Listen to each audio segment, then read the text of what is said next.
Welcome to the Deep Dive. We got some really interesting material from you this time. It's an excerpt from a daily Bible study, Day 1, called A Dreamer Rejected. And it focuses right on Genesis 37, verses 1 to 11, the very beginning of Joseph's story. Exactly. And it's a fantastic starting point. We meet Joseph, this young guy, clearly his dad, Jacob's favorite, and he starts having these, really powerful dreams.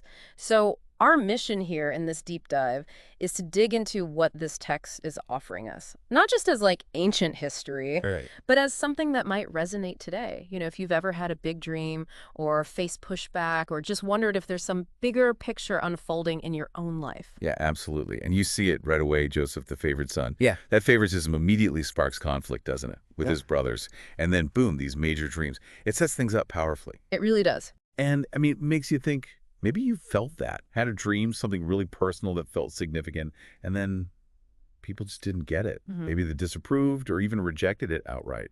Mm-hmm. That's kind of the heart of what we're looking at with Joseph's early story here. Mm-hmm. Okay, so the source material, it really kicks off by zeroing in on Joseph being the favorite. Yes, Genesis 37 makes that crystal clear. Jacob loved Joseph more, and the study guide points out something quite pointed. Favor has a price, because when God marks you, the enemy notices. Favor has a price. That's interesting. It is, isn't it? It suggests that standing out, having that special quality or calling, can actually attract opposition. It's not always smooth sailing. Yeah, you can see that playing out even outside of, religious text. Anyone who breaks the mold often faces some kind of friction. Exactly. It can almost be a sign sometimes that you're onto something different, something that maybe challenges how things usually are.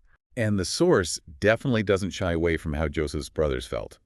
It wasn't just mild irritation about their dad's preference. It was like deep-seated resentment, real hatred. Oh, absolutely. The language in Genesis is strong, despised him, could not speak peaceably to him. And the study guide picks up on that. Hearts hardened with jealousy. They hated him all the more. It's visceral stuff. This wasn't just kids arguing. It was profound animosity. You really feel that tension. And right in the middle of all that, Joseph starts dreaming. Yes, these incredibly symbolic dreams. Let's look at those. Okay, so the first one. They're all binding sheaves in the field, and suddenly Joseph's sheaf stands upright, and his brother's sheaves gather around and bow down to it. Pretty direct imagery looking Oh, back. very direct, almost startlingly so. And then the second dream escalates it, doesn't it? It really does. This time, it's cosmic. The sun, the moon, and 11 stars are all bowing down to him. hmm Which, given Jacob's family structure, Jacob, perhaps Leah or Rachel as the sun and moon, the 11 brothers as the stars, the implication is even more staggering. But what's key here, according to the source, is how Joseph shares these dreams. Right. It says he shared them not to brag, but with this, genuine excitement. As one eager to understand what God was showing him, it paints him as almost naive, maybe, just wanting to figure out these big visions. That's a really important angle the source brings out. It suggests his motivation wasn't arrogance, but a kind of innocent awe or curiosity, but that's not how his brothers saw it at all. They heard it completely differently. Where Joseph might have seen a message from God, they just heard boasting. Pure and simple arrogance. Precisely. And the study guide highlights that exact contrast. Right. Though his brothers saw his dreams as arrogance, heaven saw them as prophecy. It really shows how the same event, the same words can be interpreted in totally opposite ways. Perspective is everything. It really is. One person's divine insight is another person's ego trip. And, this leads us straight into the whole theme of rejection, which is so central here. The main takeaway seems to be that just because people reject your dream, your vision, especially if you feel it's deeply meaningful or even God-given, that rejection doesn't mean the dream is invalid. Exactly. The study guide puts it bluntly. Just because people don't recognize the anointing on your life doesn't mean God has abandoned his plan. Yeah. Now, anointing there, it seems to mean that sense of purpose or divine favor or a special calling. Right. That makes sense. And that's powerful because rejection hurts. It creates doubt. But this perspective says, hold on, their opinion isn't the final word. External validation isn't the only thing that matters. And it even suggests that the rejection itself could be part of the process. Like it might actually be the thing that pushes you on the path toward God's greater plan. Yeah, reframing the negative. It's not saying rejection is fun, obviously, but that it might serve a purpose you can't see yet. It could be a necessary detour or catalyst. Okay, yeah, that makes sense. It's not destiny, perhaps, but part of the journey's shape. Right. And the source backs this up by quoting Isaiah 46.9, "My purpose will stand, and I will do all that I please." Pulling in that verse really emphasizes the idea of, well, a sovereign will or a larger plan that ultimately overrides human opposition. It's offering kind of resilience, a reason to keep going, even when facing pushback for what you believe in or aspire to. I think so. It's definitely a message of hope and perseverance in the face of adversity. Which brings it right back around to us, to the listener.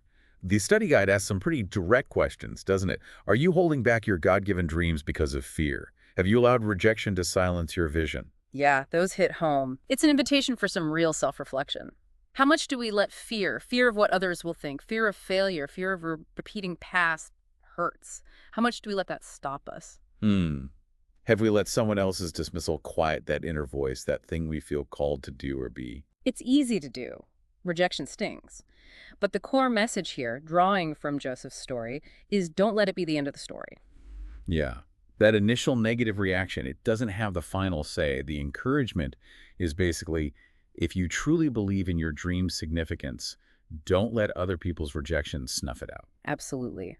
The text urges, walk boldly, for his plan will prevail. Whether you interpret his plan in a strictly religious sense or more broadly as like your own deepest purpose, the call is to trust that more than the immediate criticism. Okay, so wrapping up our deep dive on Genesis 37 and the study guide's take on it, we see Joseph, this young dreamer, facing immediate harsh rejection. But the insight offered is that this rejection isn't necessarily a stop sign. It might actually be part of a bigger picture, maybe even a divine plan. Right. It invites us to think differently about obstacles and opposition. Maybe they aren't just things to be avoided or things that prove we're wrong. Maybe they have a role to play in shaping us and our path. Which leads to a final thought, something for you listening to maybe chew on. Think about your own deeply held dreams, those aspirations that really matter to you. What if you started seeing the obstacles, the pushback, not just as roadblocks, but as potential plot points in a larger story that's still unfolding? How might that shift your perspective, your willingness to keep going? Yeah, and what kind of, bowing down, maybe not literally sheaves or stars, but what kind of future significance might your own unique dreams hold, even if the people around you can't quite see it yet? Definitely something to ponder.